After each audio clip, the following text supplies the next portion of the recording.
मिथिला के जंगलों में बहुत समय पहले एक सियार रहता था।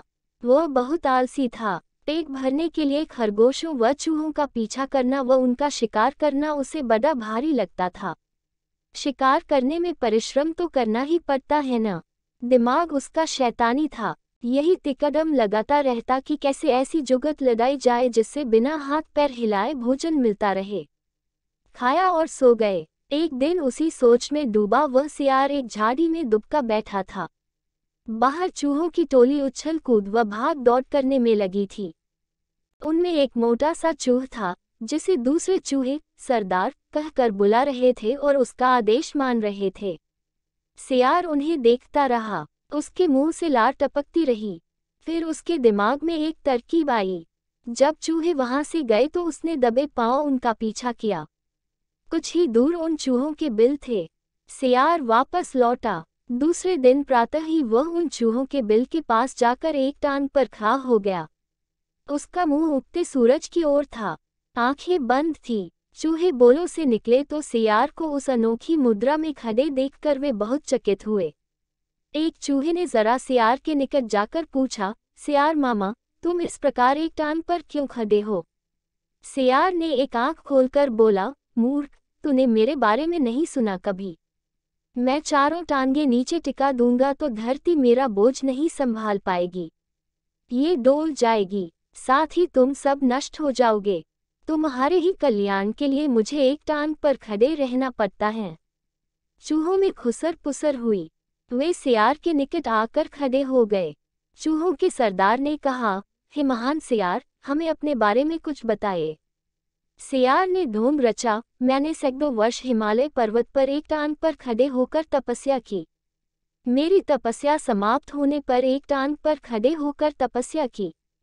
मेरी तपस्या समाप्त होने पर सभी देवताओं ने मुझ पर फूलों की वर्षा की। भगवान ने प्रकट होकर कहा कि मेरे तप से मेरा भार इतना हो गया है कि मैं चारों पैर धरती पर रखूं तो धरती गिरती हुई ब्रह्मांड को फोड़कर दूसरी ओर निकल जाएगी। धरती मेरी कपापार ही टिकी रहेगी। तब से मैं एक टांग पर ही खड़ा हूँ। मैं नहीं चाहता कि मेरे कारण दूसरे जीवों को कष्ट हो। सारे चूहों का समूह महातपस्वी सियार के सामने हाथ जोड़कर खड़ा हो गया। एक चूहे ने पूछा, तपस्वी मामा, आपने अपना मुंह सूरज की ओर क्यों कर रखा है? सियार ने उत्तर दिया, सूर्य की पूजा के लिए। और आपका मुंह क्यों खुला है? दूसरे चूहे ने कहा, हवा खाने के लिए। मैं केवल हवा खाकर जिंदा रहता हूँ। मुझे खाना खाने की जरूरत नहीं पड़ती। मेरे तप का बल हवा को ही पेट में भांति भांति के पकवानों में बदल देता है। सियार बोला। उसकी इस बात को सुनकर चूहों पर जबरदस्त प्रभाव पड़ा। अब सियार की ओर से उनका सारा भय जाता रहा। वे उसके और निकट आ गए। अपनी बात का असर चूहों पर होता देख मक्कार सियार दिल ही दिल में खूब हंसा। अब चूहे महातपस्वी सियार के भक्त बन गए। सियार एक टांग पर खड़ा रहता और चूहे उसके चारों ओर बैठकर ढोलक, मंजीरे, खताल और चिमटे लेकर उसके भजन गाते। सियार सियारम भजनम भजनम। भजन कीर्तन समाप्त होने के बाद चूहों की टोलियां भक्ति रस में डूबकर अपने बिलों में घुसने लगती तो सियार सबसे बाद के 3-4 चूहों को दबोचकर खा जाता। फिर रात भर आराम करता, सोता और डकारे लेता। सुबह होते ही फिर वह चूहों के बिलों के पास आकर एक टांग पर खड़ा हो जाता और अपना नाटक चालू रखता। धी चूहों की संख्या कम होने लगी। चूहों के सरदार की नज़र से यह बात छिपी नहीं रही। एक दिन सरदार ने सियार से पूछ ही लिया, हे महात्मा सियार, मेरी टोली के चूहे मुझे कम होते नजर आ रहे हैं। ऐसा क्यों हो रहा है? सियार ने आशीर्वाद की मुद्रा में हाथ उठाया, हे चतुर मूषक, ये तो होना ही था। जो सच्चे मन से मेरी भक्ति लड़ेगा, वह सशरीर बैकुंठ को जाएगा। बहुत से चूहे भक्ति का फल पा रहे हैं। चूहों के सरदार ने देखा कि सियार मोटा हो गया है।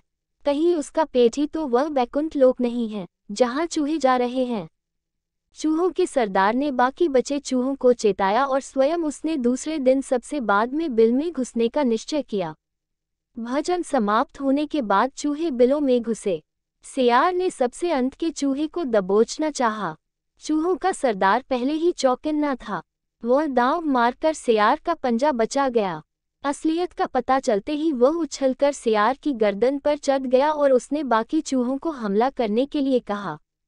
साथ ही उसने अपने दांत सियार की गर्दन में गधा दिए। बाकी चूहे भी सियार पर झपटे और सबने कुछ ही देर में महात्मा सियार को कंकाल सियार बना दिया। केवल उसकी हड्डियों का पिंजर बचा रह गया। सीखा ढोंग कुछ ही दिन चलता है, फिर ढोंगी को अपनी करनी का फल मिलता ही है।